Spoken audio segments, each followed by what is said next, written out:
I'm Jono. And I'm Ian, and we're Gearheads with Competitive Cyclists, and welcome to the 2023 Road Bike Guide. And this is the Cervelo Soloist.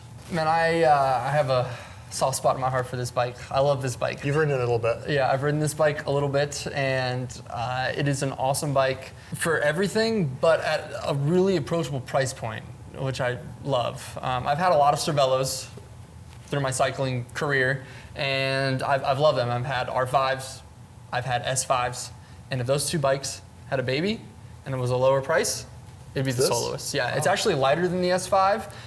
It doesn't climb like the R5 does, but it doesn't do a bad job. But it really holds speed well. Any punchy terrain, anything hilly, think spring classics kind of stuff, this bike is awesome for that. Nice. It can hold up to a 35 mil in the tires, which allows for a lot of compliance. But it performs really well in the bottom bracket, the head tube, just everywhere. It just feels like it's been optimized for, you know, riding in a group or even going off the front. So I love this bike. Yeah, the Soloist, going Is solo. that where they got the name from? That's not where they got the name from. Wait, it actually came from a bike back in the day. One of the coolest bikes that Cervelo ever made back in the day was with the, I don't know, the fluid-shaped aluminum tubes. It was kind of one of the first aero road bikes on the market. That's where the name came from. It's been gone, it's been dead, it's been dormant for years, but now they brought it back for this bike. Yeah. So, I love this bike. And if you want to see how much I love this bike, we have a video up here where we did a launch on it, and we just nerd out completely. Yeah, on all the specs. All Everything the specs. you ever want to know, we answered it. It's all over there. Okay, so now that you've seen me get really excited and nerd out about this bike a little bit, what size does it come in? Comes in 6 sizes, so it's going to be starting out at 48, and it's going to top out at 61. So good range there. You can usually find something that'll work for you. Might have to increase the stem, decrease the stem length, but it'll work. Nice. And what colors does it come in?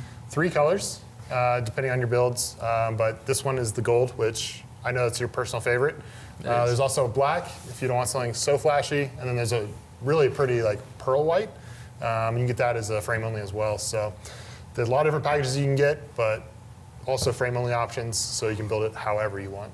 Nice. And something I didn't mention, I was going through all the features and stuff, is this is a bike that's kind of for the everyday road racer. So think of somebody that's, you know, USAC, you know, Cat 3, Cat 4, you know, I mean, you could race it however you want to, but that's kind of, it's an amateur race bike. Yeah, there's also pre-configured bikes, starting at mechanical 105 and then working your way up to Ultegra Di2 and forced axis. So that's kind of the range where you're looking at, and there's gonna be stuff filler in between. So you're gonna have mechanical, Ultegra 105, and then for SRAM, you're gonna have Force and Rival ETAP. Nice. So they don't offer the super high-end, super Gucci components, which I think is cool for this particular bike. Yeah, it tops out at 6,800 with carbon wheels, like you see here. So hard to beat that. So we went through the pre-configured builds from Cervelo, our custom builder. If you were gonna build up a Soloist, what would you put on it? I might just go for this package build right here, the Ultegra Di2. It's pretty solid, reserve wheels, and Ultegra Di2. It's just amazing. Yeah, that's hard to beat. I think I would probably go Dura-Ace mechanical. Oh, wow. Yeah. 11 speed? Yeah.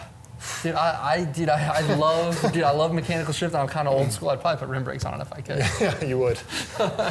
No, but I don't know, man. There's something about the responsiveness of that. I have electronic on most of my bikes, but I just feel like that would really be kind of a fun build to put on this one. I'd probably even put Dura-Ace wheels on it. I'd leave the cockpit and touch points, everything from Cervelo, but that's light. what I would try. I mean, pretty light as you can get for that build, that bike. Yeah. And speaking of like the cable routing and everything, it's pretty easy to do because it's not fully internal up front. It has ports in the headset, so the cables just kind of route in there, and it's really easy to route mechanical.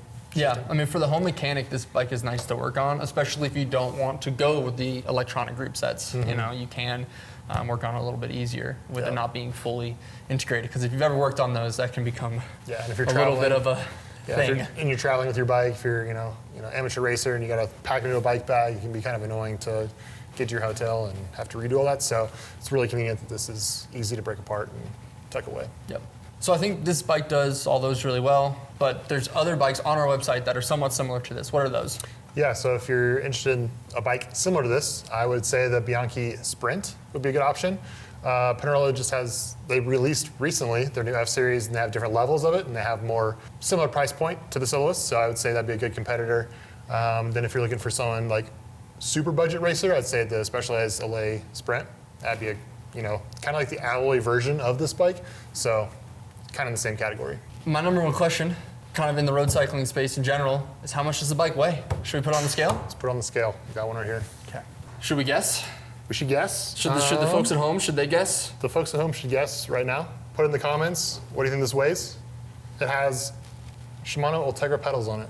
I mean, I could hold it here all day, but you want to guess a weight? Oh, sorry. I'm going to say 17 pounds.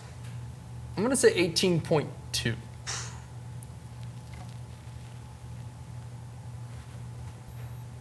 Heard the beep. Oh, I heard the beep too. Wait, let's do its thing. 17 pound, 12 ounces with pedals.